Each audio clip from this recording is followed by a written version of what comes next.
इसका कारण क्या है?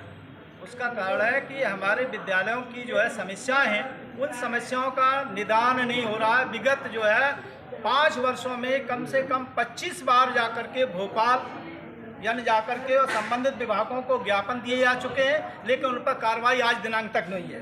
इस संदर्भ में हम आज लोग फिर पुनः जो है इकट्ठे हुए कलेक्ट्रेट में कि माननीय मुख्यमंत्री को हमने ज्ञापन दिया है इस संदर्भ में कि हमारी 9 सूत्री मांगे हैं, उन मांगों को माना जाए।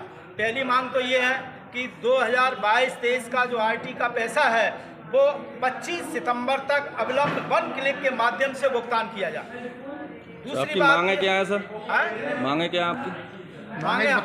मांग हमारी ये है कि जो आरटी का पैसा सत्र 2022-23 का है उसको 25 सितंबर 2023 तक अविलंब जो है 1 क्लिक के माध्यम से सबके खातों में ट्रांसफ़र किया जाए।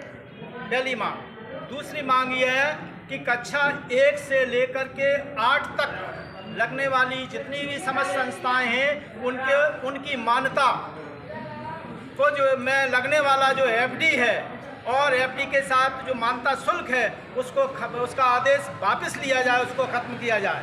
तीसरी बात है कक्षा 1 से 12 तक जो संचालित संस्थाएं हैं 3 वर्ष से अधिक समय से संचालित हैं, ऐसी समस्त संस्थाओं की जो है मान्यता स्थायी की जाए, बार बार के उससे झंझट से बचा जाए, जिससे जो है इसके अलावा जो आरटी की राशि अन्य राज्यों में जो के समान हमारे यहाँ राज्य में भी भुगतान किया जाए। जबकि यहाँ बढ़ाने का पहले 10% का था, अब उसको घटा करके 5% कर दिया जाए, तो उसको पुनः वही शर्त लागू किया जाए और हम लोगों को भी फीस बढ़ाने की अनुमति दी जाए।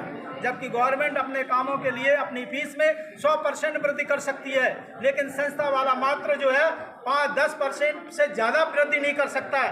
ये सौतेलापन खत्म हो।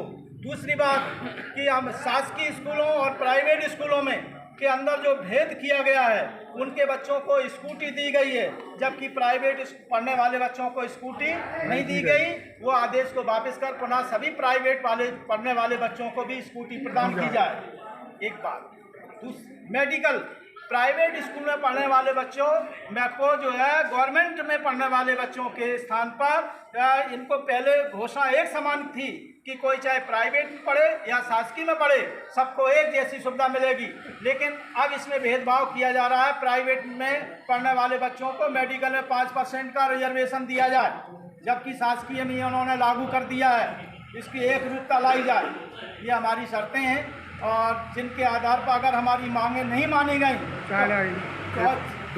और दूसरा ये जो बच्चे 2016 से 2021 के बीच में जो जिनके प्रपोजल बने थे, प्रपोजल में अकारण शासन के द्वारा हटा दिए गए हैं अधिकारियों के द्वारा, उन बच्चों को दोबारा प्रपोजल बनाने के लिए पोर्टल खोला जाए और उनका निरीक्षण परीक्षण करके उन्हें संबंधित संस्था को राशि का भुगतान किया जाए।